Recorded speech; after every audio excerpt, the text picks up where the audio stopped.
Hi friends, this is Sri Ramulu. Today's topic is a liquid drop model. So it is important one. See, this model was explained by the board.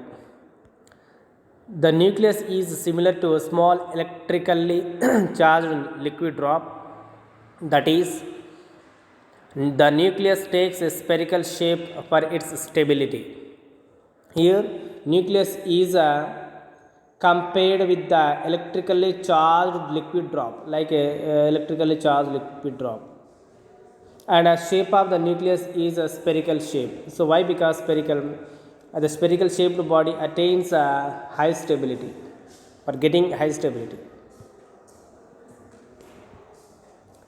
The nucleons move within this spherical enclosure like molecules in a liquid drop. Here inside the nucleus moves inside the nucleus, and it is how the molecule inside the liquid drop moves in the same manner inside the nucleus also nucleus moves.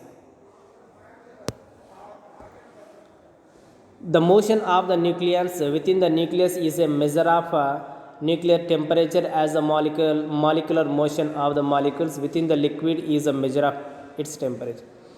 Suppose it is a water drop, liquid drop, and it is a nucleus. So here let there is a one molecule on the surface of water drop, and this molecule attract inside and it moves in this direction. While it is moving, it may interact with the molecules which present inside it, and then they produce a heat, and heat producing means that the drop becomes hot, means the temperature will increase these water drops.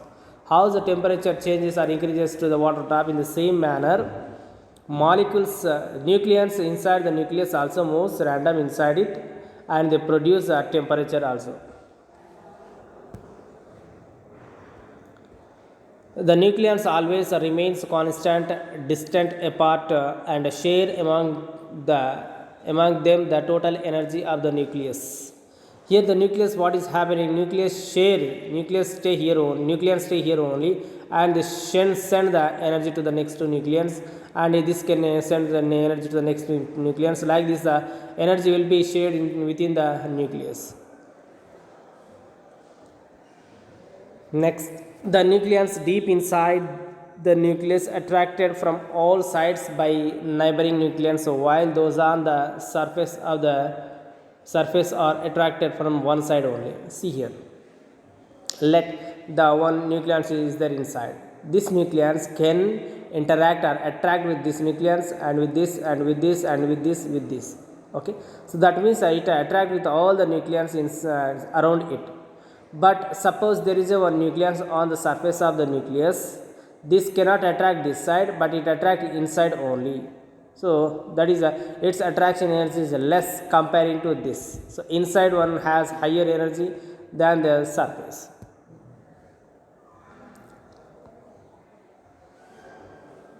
In this way, the binding energy for the nucleus at the surface of the nucleus is smaller than the binding energy for the nucleus inside the nucleus. So yes, inside the nucleus it attracts more, so it has high binding energy, and surface has a less attraction, means it attracts inside only, outside there is no attraction, so that means it has less binding energy.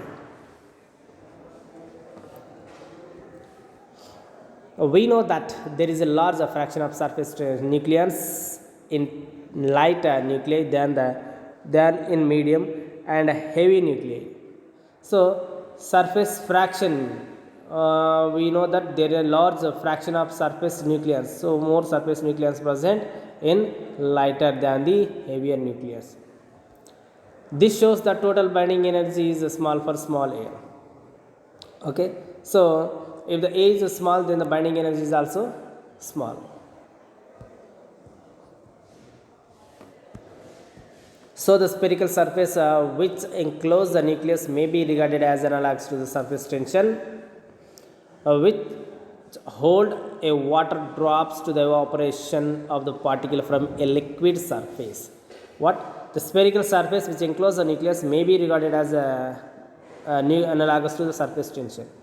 Here the nucleons present on the nucleus, surface nucleus, inside nucleus only. The attraction, how the present, the same manner attraction present in between the molecules, water, liquid drop molecules. Okay, but this attraction is a nuclear force and this attraction is an intermolecular force. Similarly, the process of nuclear capture may be compared with the condensation of vapor. So, if the energy is supplied to the nucleus, it absorbs this energy and gives outside nucleons. And this nucleus continuously, what happens, decreases. In the same manner, water for the water drop also. If this water drop gains energy, then what happens? The molecules on the surface of water drop, they starts moving away from it, and then size is also decreases. So here evaporation process takes place. That means evaporation is a process, it takes at any temperature.